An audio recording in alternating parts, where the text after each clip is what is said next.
Just because I wanted a slice of cake for my 60th birthday, everything went sour. Leonard put down his knife and fork, his face drawn into a frown, his tone sharp like he'd stepped on a thorn. Claire, honestly, how can you be so childish at your age? Mike and Ashley shot me matching looks of disapproval. Mom, Mike added, eyebrows tight, could you try not being so wasteful? That night, I was scrolling through Instagram when I stumbled across a photo Stephanie had posted. It was taken at a luxury restaurant in Manhattan where the prix menu starts at over $1,000 per person. Leonard, Mike, Ashley, and little Noah sat around a pristine table, smiling like the picture-perfect family. A family. Complete. Except for me. Well then they can go ahead and be a family. It had all started with a tiny request. That night at dinner I spoke gently, almost cautiously. My birthday's this weekend. I was hoping we could go to that Michelin dessert place in Brooklyn, just for a slice of their signature cake. Leonard froze. His knife clinked sharply against the plate, a crisp, jarring sound. He narrowed his eyes, his voice lined with scorn barely held back. Claire, how old are you again? Still daydreaming about birthday cake? That place charges over $100 for a piece of sugar. Do you think we're made of money? Instinctively, I wiped my hands on my apron, my fingers clenched so tight they turned pale. 30 years. 30 years, and all I wanted was one bite of something sweet on my 60th birthday. Stephanie went last week, I offered softly. She said it was incredible. I didn't even finish before Mike cut me off, his voice cold. Mom, Dad's right. Things are tight. We need to spend money wisely. Totally unnecessary. Ashley paused, fork in hand, casting me a look I couldn't quite read. Then Noah scrunched up his nose and shoved his plate away. I don't want to sit next to Grandma. He pinched his nose and shrieked. Grandma smells gross like a pig, and she wants cake. Ashley quickly covered his mouth, forcing a nervous laugh, but there was no hint of reproach in her eyes. Noah yanked her hand away and proudly declared, Stephanie, Grandma says life should be elegant. Grandma only knows how to buy used junk from flea markets. She doesn't know anything about elegance. The air froze solid. Leonard cleared his throat, looking mildly uncomfortable, but said nothing. No one did. My throat tightened. I couldn't say a word. I just stood up quietly and walked to the bedroom. The soft click of the door shutting felt like the last fragile piece of me shattering. Outside, Leonard's muffled voice pierced the silence. She's always been so competitive. It's pathetic. Look at her. She really thinks she can measure up to Stephanie. Something inside me twisted hard. And then, the doorbell rang, cutting through the tension like a siren. Leonard's voice suddenly lifted, filled with false cheer. Stephanie. You should have told us you were coming. The living room exploded with noise. Noah squealing with excitement, Mike and Ashley fawning over her with sugar-coated greetings. Behind the closed door, I listened to the laughter, the small talk, my fingers curling tighter and tighter into fists. Where's Claire? I don't see her. Stephanie's voice lilted, sweet with artificial concern. Ashley chuckled. She's probably sulking again. You know how she is, always taking things too seriously. Leonard's voice dropped, dismissive. Don't even start. She's throwing a fit over some dumb cake. 60 years old and still acting like a child. Then came Mike's voice, joining in without hesitation. Let her be, Aunt Stephanie. Let's just ignore her. Leonard jumped on that cue. Right. Let's not waste energy. Heard you won some big design award? We should go celebrate. Noah squealed again. Yay. Let's go eat a feast. No grandma allowed. Let her stay home and sulk. The front door shut with a heavy thud. The living room went quiet. And there I was. Alone. I stood beside the dinner table, staring at the half-eaten scraps left behind. My hands trembled as I slowly began to clean up. 30 years ago, the man who came home from work would stand in this doorway holding a cheap bouquet of grocery store daisies, grinning as he said, "You're amazing, Claire." Now I ask for cake on my birthday and become the punchline of the whole damn family. Once Leonard promised me, "When we're doing better, I'll help you open that bakery." I know it's your dream. No. Just a bitter joke. I wiped down the table, cleared the dishes, listening to the sharp, hollow sound of plates clinking. Even that felt like a kind of mockery. It was midnight and they still hadn't come home. Outside, a soft rain tapped against the windows, a steady drizzle blurring the edges of the night.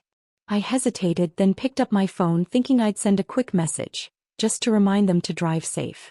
But the moment I opened the screen I saw something new. Stephanie had just posted, then swiftly deleted, a photo on Instagram.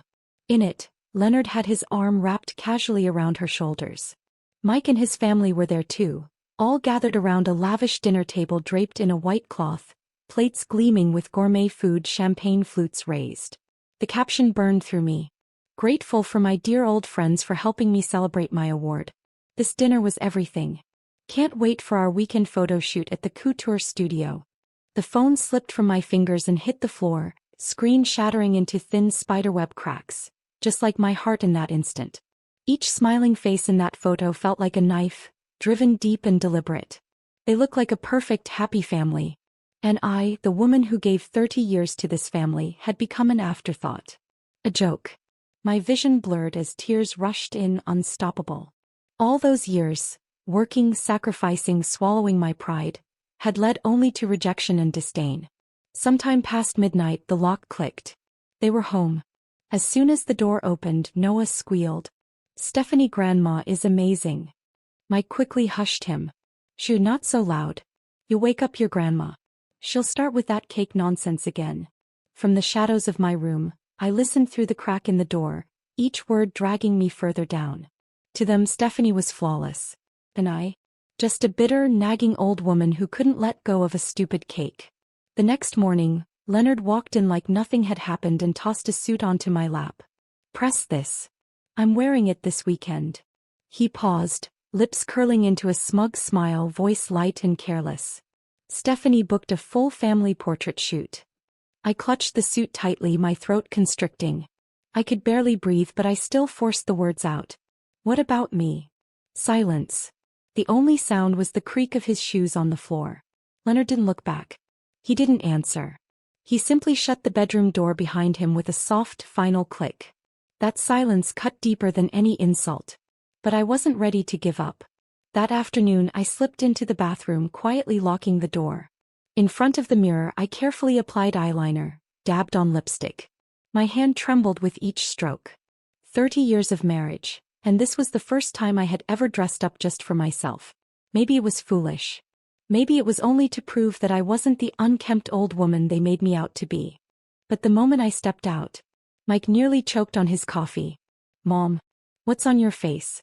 You look like one of those ladies from the senior choir." "It's terrifying." Ashley stifled a laugh behind her hand, her eyes flicking toward Mike in warning, though her voice dripped with passive aggression. "Claire, at our age less is more. Makeup only makes you look 10 years older." Noah darted behind Ashley, clutching at her sweater, eyes wide with alarm. "Grandma looks scary. Like a witch from a movie." Leonard said nothing. He just stared at me, cold and detached, like I was a bad performance he was too bored to critique. My eyes stung, but I didn't let a single tear fall. I turned back into the bathroom, quietly wiped away the makeup with shaking hands, rubbing until my skin turned raw. Later that afternoon, Leonard changed into his crisp, freshly pressed shirt. He held 2 concert tickets in one hand and tossed a sticky note onto the table with the other. "I'm taking Stephanie to the symphony tonight. One of her pieces got selected." He said it like it was nothing. Then just before walking out the door he added without turning around, "Get the chores done. I don't want to come back to a mess." I nodded mechanically. I bent down and picked up the sticky note. The list was long. Clean the kitchen. Vacuum the living room. Wash the car. Trim the hedges. While tidying the study I stumbled upon a receipt in one of the drawers. A diamond bracelet, $15,000. More than enough for a cake. Enough to buy an entire bakery, in fact.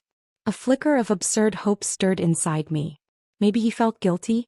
Maybe this was a birthday gift? Maybe, just maybe, he remembered?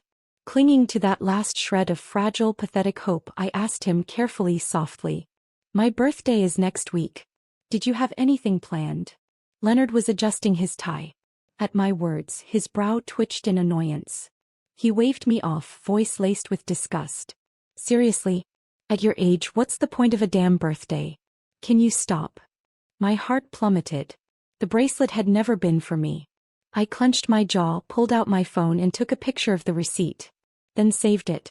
Backed it up. just in case. Saturday came quicker than I expected. At breakfast, Leonard was already seated at the table, wearing a mask of rare, performative gentleness. I gave it some thought. "You can come to the photo shoot," he said, his gaze sweeping over me like I was a worn-out coat someone had to bring along out of obligation. "Wear that loose black dress. Covers up all your flab. Don't embarrass us." I looked up, meeting his eyes that tried to fake sympathy but only reflected contempt. There was no doubt in my mind. This was Stephanie's doing. She always loved playing the gracious saint, the one who included others to make herself look even more noble. "I don't want to go," I said, calm and steady. Leonard blinked, caught off guard. His voice jumped an octave. "What?" He slammed his palm on the table so hard the silverware clattered against the plates. "Claire, are you out of your mind?" He jabbed a finger at me, his voice cracking with rage. "You were begging to go. Now I tell you to come and you pull this diva crap? What game are you playing?" His roar shook the dining room. He wasn't just angry, I had made him lose face in front of Stephanie. Worse, he'd agreed to her request but couldn't deliver the obedient, picture-perfect ex-wife she had in mind. I answered him evenly, my voice firm. "I'm not playing games. I have other plans this weekend." Leonard's face turned crimson in an instant. "Claire Dawson, I'm telling you, you're going whether you like it or not." He stormed out, slamming the door so violently it rattled the chandelier upstairs. The morning of the photo shoot, I woke at 4. The sky was still dark when I stepped into the kitchen and began cooking. I laid out a full breakfast spread on the table. Homemade apple pie, steamed sea bass, cream-filled sponge rolls, freshly ground coffee, and even Leonard's favorite honey-glazed pumpkin pastries. One by one they came down the stairs and stopped in their tracks at the sight of the table. The room smelled warm, rich, full of flavor. But their expressions? Pure disgust. Ashley wrinkled her nose. "Heavy sugar and grease before a photo shoot? Are you kidding me?" Noah clamped his nose shut with one hand and shouted dramatically, "Grandma smells gross. I'm gonna puke." Just then the doorbell rang. Stephanie swept in on her heels, carrying neat bags of salad and fresh-pressed juice. "Come on, everyone. I brought us a healthy breakfast," she chirped, her voice syrupy and sharp at the same time. Leonard's face lit up. Without hesitation he shoved my breakfast to the side. "Now this is what I call healthy. Stephanie really knows how to live." And just like that, my heart went cold. I sat quietly in a corner of the dining room with a cup of coffee, eating the breakfast I had made, every swallow tinged with bitterness. When it was time to leave, Stephanie had already slipped into the front passenger seat. "Sorry, Claire," she said with mock regret and a sugary smile. "You know I get carsick. I have to sit up front." The back seat had only 4 spots. Mike, Ashley, Noah, and Leonard had already taken them. There was no seat left for me. For a moment the air turned awkward.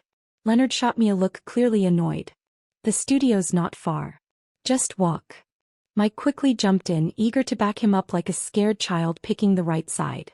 "Yeah, Mom, some fresh air will do you good. We'll see you there." And with that he shut the car door. The engine roared to life. The exhaust hit me full in the face as they pulled out of the driveway. I coughed, eyes stinging from more than just fumes. His house. Maybe it stopped being mine a long time ago.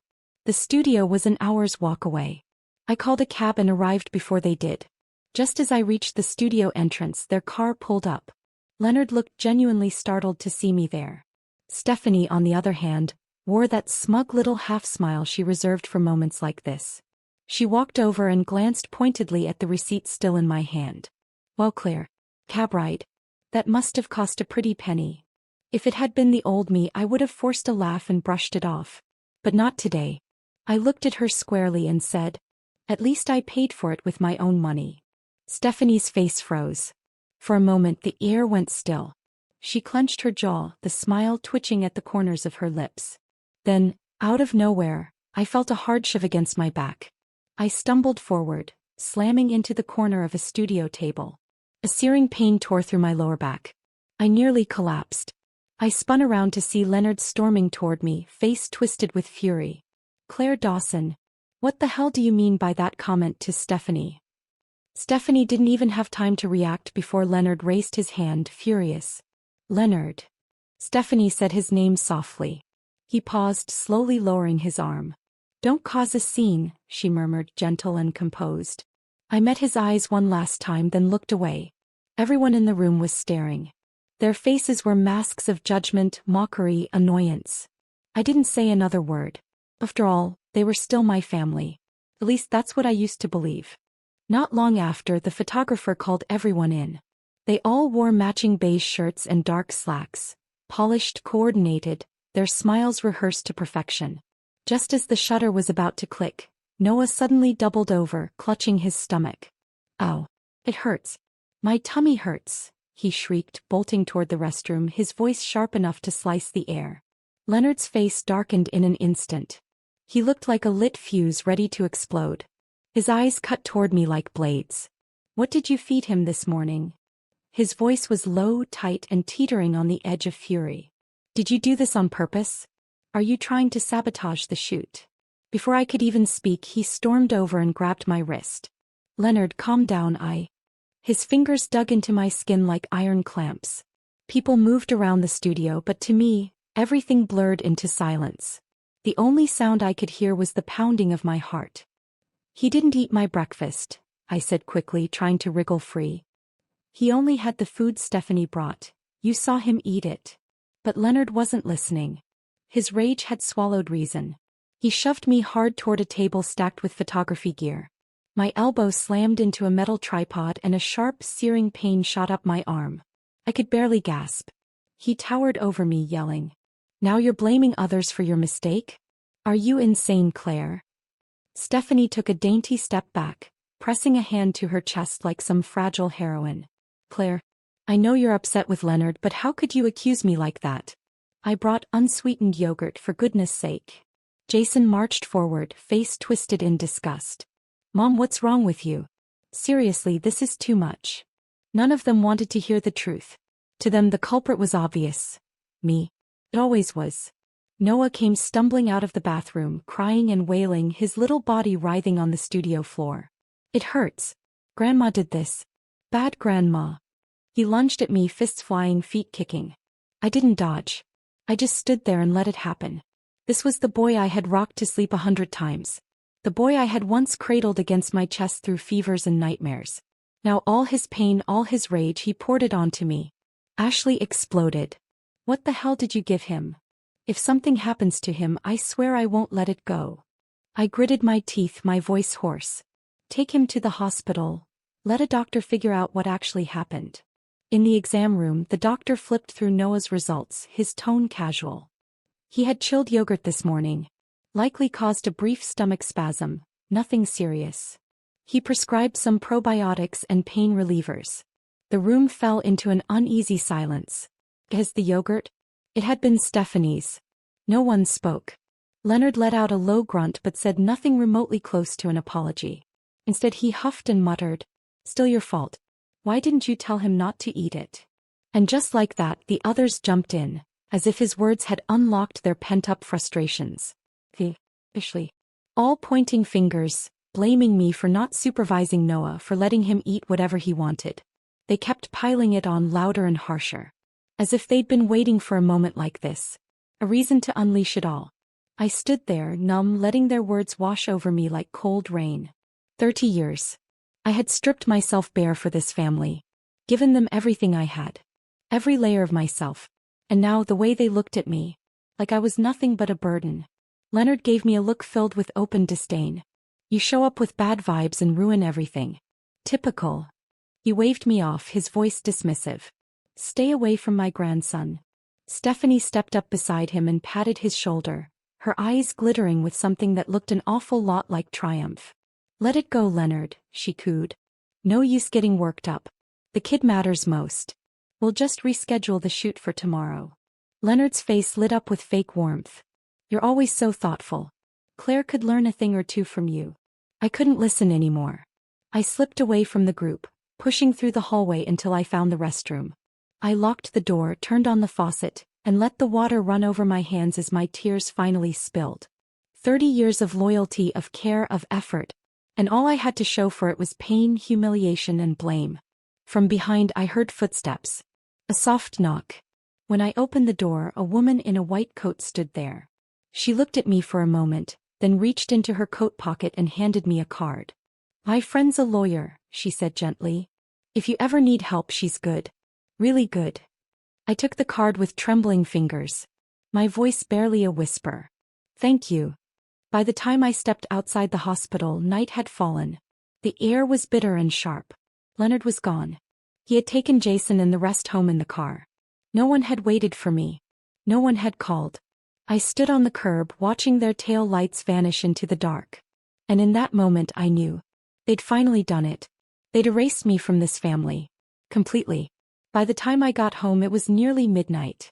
The house was quiet. No lights on, no voices. Just the sound of running water from the bathroom and the faint, persistent buzz of a phone vibrating on the coffee table. I walked over. Leonard's phone screen was glowing with a group chat notification. "Stephanie, given what happened this morning, to avoid any more surprises, we're rescheduling the shoot for next Tuesday. And this time, let's not include Claire. Thoughts?" The replies popped up in quick succession. "Leonard, great idea." "Jason, I'm in." "Ashley, Stephanie, you always think of everything." "Stephanie, just looking out for everyone. Claire's been too emotionally unstable lately." "Jason, don't worry about my mom, Stephanie. She's always been like this." "Leonard, probably menopause. Housewives are exhausting." This was the secret little group they'd made behind my back. And just like that, my name was erased, cleanly, effortlessly, from the list of family. They didn't even bother with pretenses anymore. I set the phone down. My chest felt numb, like my heart had dropped into an icy well, too cold to even hurt properly. I walked slowly to the corner of the study and opened an old, dust-covered filing cabinet. From the bottom drawer I pulled out a folder I hadn't touched in years. Inside was the deed to the house. My name, Claire Dawson, stood alone on the document as the sole legal owner. This house had belonged to my parents. Before we got married, my father had insisted the title be in my name only. "A woman needs her own home," he had said. "Otherwise, one day she'll be kicked out with nowhere to go." I sat at the desk, fingers gently brushing the faded paper. And right there in that quiet something shifted. The next morning, after they left to take Noah to school, I gathered my documents and headed to the law office recommended by the doctor I'd met at the hospital. The woman who greeted me introduced herself as Lauren Mitchell. She was in her 50s, sharp-featured with silvering hair pinned into a sleek bun. Her voice was firm, her presence unshakable. After hearing my story, she looked me square in the eye. "Sustained emotional neglect, verbal degradation, social isolation. Claire, this qualifies as emotional abuse. It's a form of domestic violence." He paused, then added, "But we'll need more evidence, especially if there's hidden assets or signs of infidelity." I nodded. That night I got to work. I knew Leonard's safe code. It was Noah's birthday. He'd always assumed I'd never pay attention to such details. When the door clicked open, I froze. Inside were not only the original property documents, but also stacks of photographs. Leonard and Stephanie smiling, kissing, embracing. Some dated back to before we were even married. The most recent, last weekend. A luxury hotel I'd never even heard of. Then there were jewelry receipts. Bank statements. Regular wire transfers from Leonard to Stephanie, so large my hands began to shake. One by one I made copies. Sealed each in a file. Put everything back exactly where it had been. When it was done, I felt something unexpected. Calm. The next day I returned to Lauren's office. She looked at the evidence, then at me, her voice steady and resolute. "We can begin divorce proceedings. Right now if you're ready." I nodded slowly. "I'm done living like this." Lauren poured me a cup of tea. For a moment she simply looked at me, and in her eyes, I saw something I hadn't seen in a very long time. Respect. Till my birthday arrived. Leonard left the house early that morning. Not long after he called. His voice was cool, almost mechanical. "Make sure the house is clean. Especially the guest room. Stephanie's staying over tonight.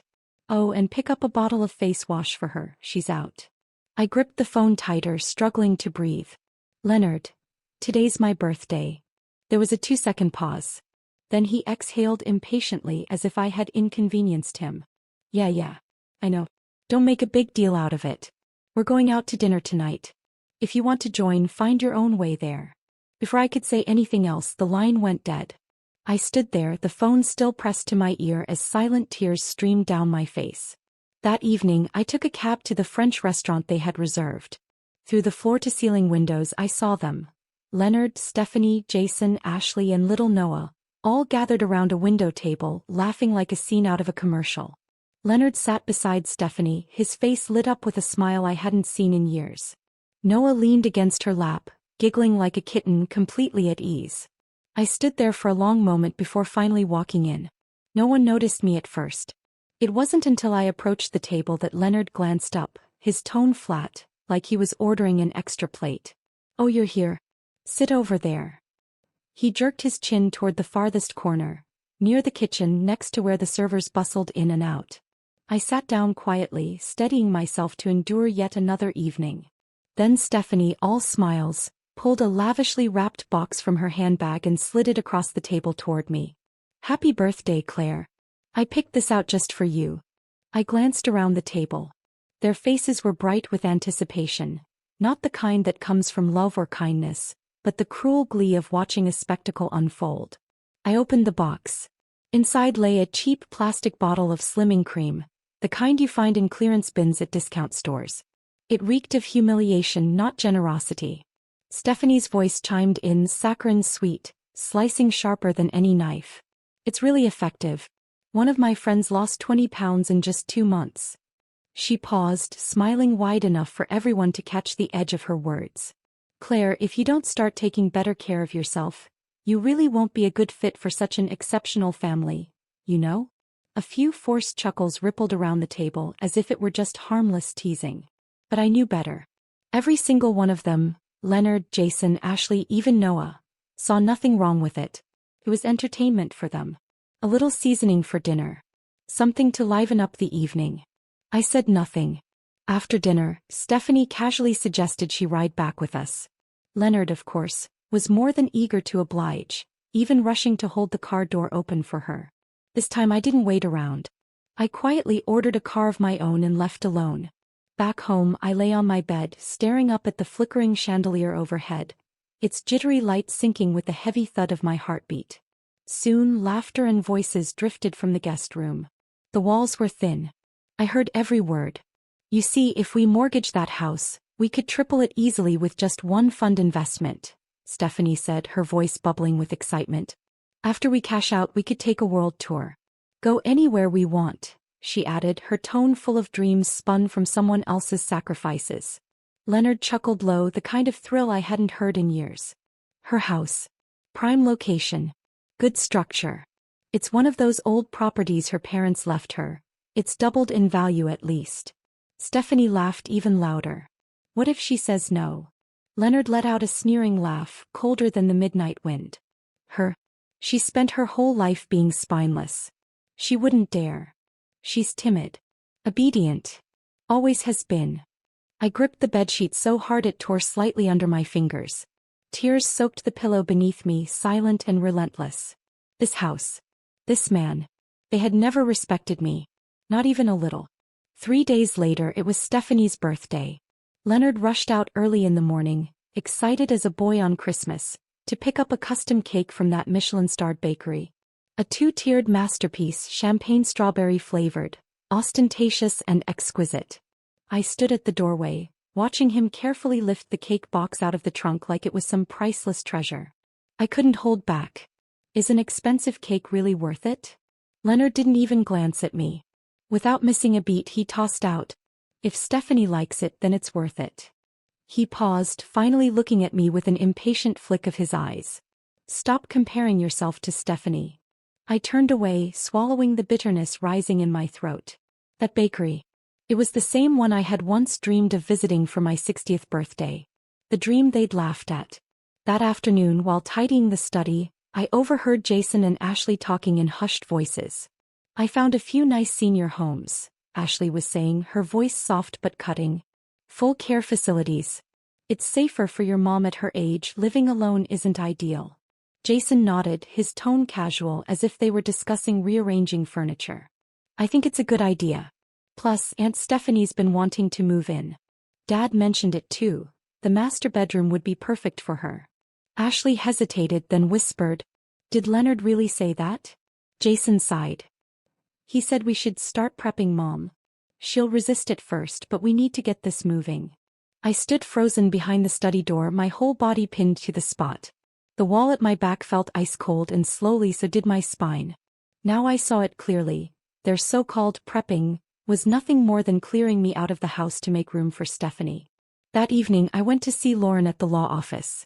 She reviewed the new documents I had gathered, her expression steady and encouraging. This is getting stronger.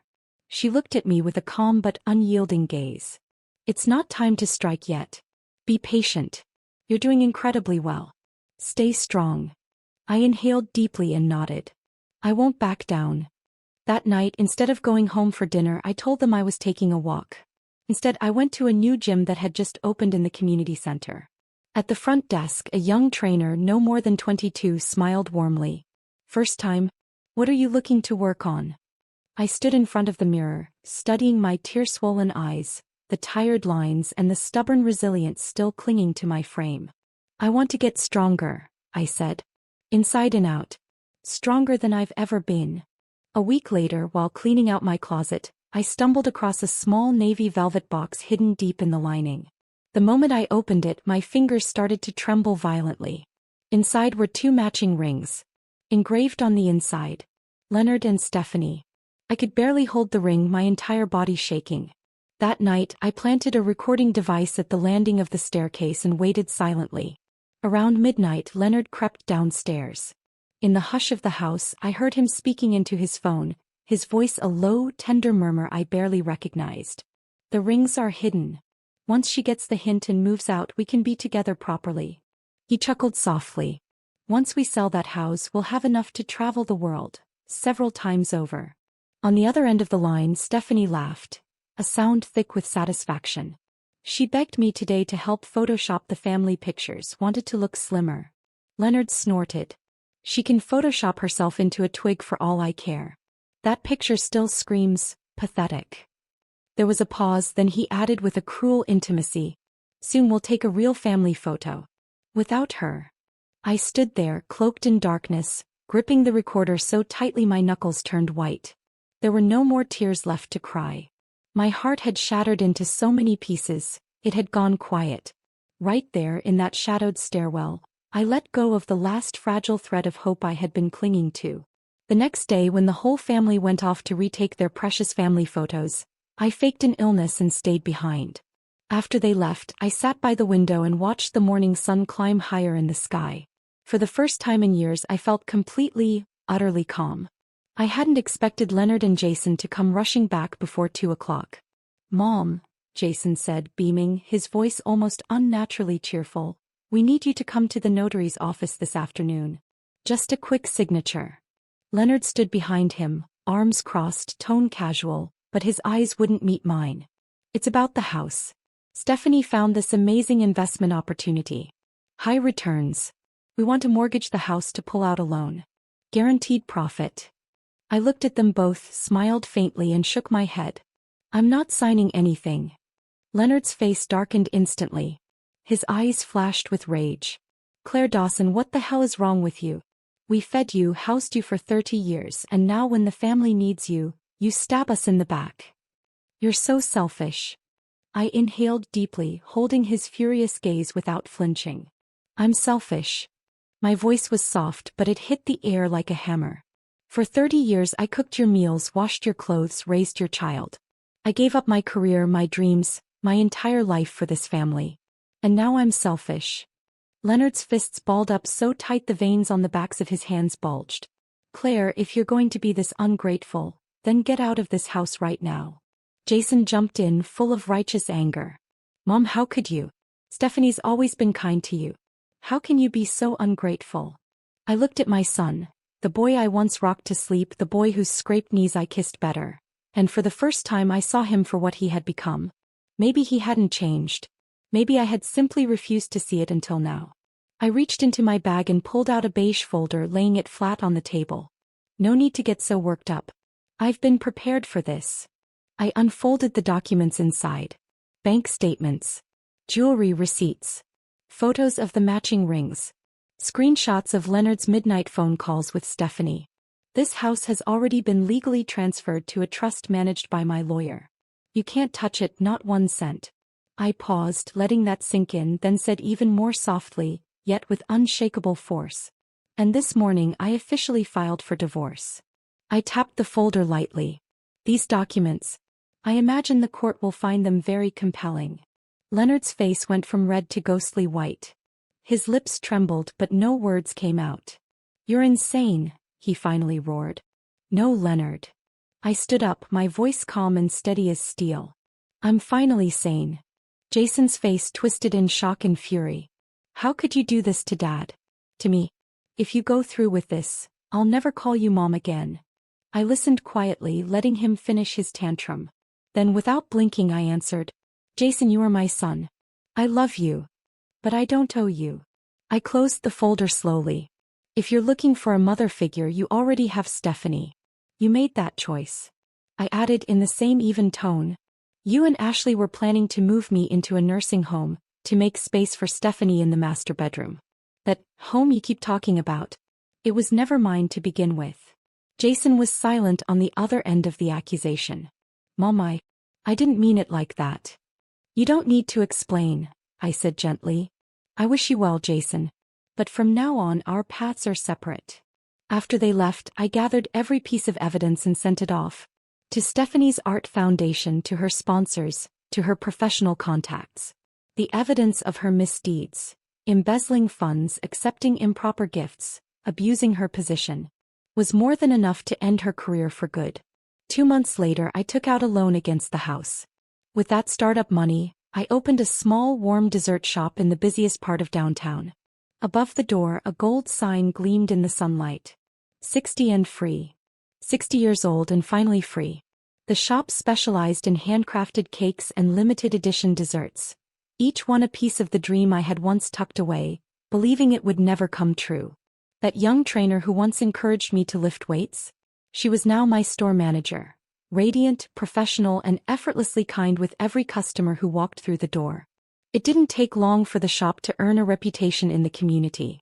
Every morning, as the sunlight streamed through the wide glass windows, I would stand behind the counter, inhale the buttery scent of fresh pastries, and feel something I had almost forgotten. Belonging. Claire, your tiramisu is absolutely insane. Marissa, one of my most loyal regulars, was once again singing my praises, cradling her plate with visible devotion. Please teach me how to make it again. I laughed and nodded, scooping another generous portion onto her plate. A warm, familiar satisfaction bloomed in my chest.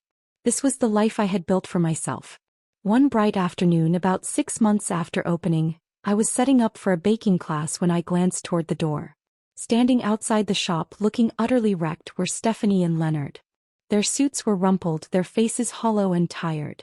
Stephanie had been fired from the Arts Foundation for embezzlement. Leonard had lost his teaching license after an ethics investigation. Behind them stood Jason, looking small, defeated. His eyes carrying the weight of hard lessons the world had finally forced him to learn. Mom. Jason's voice was low, almost pleading. Can we talk? I wiped the cream from my hands, smiling gently but firmly. Pie customers are here, I said lightly. You're welcome to look around if you like. And with that I turned away. A group of college girls burst through the door, chattering and laughing. They were my students here for their weekly baking class. Claire. We're here, they called, waving with the carefree joy of young birds. Sunlight streamed through the windows, casting a soft golden glow around me. I opened my arms and pulled them into a warm embrace. In that moment, standing in a ring of laughter and sunlight, I felt it deep in my bones. I had become the woman I was always meant to be. Today, I told them with a wink, we're making courage custard. I patted one of the girls on the shoulder. My signature tart. They let out a chorus of excited cheers and rushed toward the kitchen. From the corner near the window, I caught the eye of a woman raising her coffee cup toward me. Lauren, my lawyer, my dear friend. Crashing the dessert class again? I teased as I walked over. She patted the seat beside her and leaned in with a sly grin. Your ex-husband stood out there for a good long while. Pitiful sight, really. If you ask me, karma couldn't have been sweeter. I smiled, glancing out the window. Leonard, Stephanie, and Jason were already walking away. Their steps uneven, their heads bowed low. They don't matter anymore, I said softly. Just then the oven dinged from the kitchen, its bright chime cutting through the air. I turned back toward the workbench, ready for the next batch of fresh pastries. Claire, you look amazing today, the young manager said, carrying out a tray of custard tarts. Did something good happen? I nodded, reaching into my apron pocket and pulling out my phone. I showed her a picture. A brand new family portrait. No Leonard. No Jason. No Stephanie. Just me, standing proudly in a soft blue apron, a gentle smile on my face. Surrounded by my staff, by the girls who baked and laughed and dreamed with me. This, I said, my voice warm. This is family. The people who love you. The ones who cheer for you simply because you exist. Later that evening, I closed the shop's glass door behind me. The street outside was washed in the deep, burning orange of sunset. My shadow stretched long across the sidewalk, but it no longer hunched. It stood tall. My phone rang again. It was Jason. The third call today. I hesitated for a moment, then answered. Mom, we really need you. His voice cracked, trembling with emotion. Dad and Stephanie, they broke up. He wants to come home. I didn't slow my pace. I kept walking, eyes fixed on the glowing skyline ahead, and answered softly. Jason, I'm sorry to hear that. But the mom you could trample on, the one who swallowed every insult without a word. She's gone. I paused, letting the weight of that truth settle between us. Good luck. And I hung up. I tucked the phone away and turned, walking toward the Michelin-starred restaurant just down the street. The one I had always dreamed of visiting, but had never once booked a table at, not in 30 years. Good evening. I have a reservation, I told the host with a smile. A table for one. By the window, please. The host pulled out the chair for me and I sat down slowly, savoring the moment. When the menu came, I didn't hesitate. I ordered the most decadent dessert tasting they offered. This is my birthday present to myself, I whispered inside my heart. A gift that was 30 years overdue. Outside the window, the city shimmered like an endless celebration, lights twinkling against the night sky. I lifted my glass and caught my reflection in the window. A woman of 60, smiling gently at herself. The woman I saw now was no longer a shadow shrinking under someone else's approval.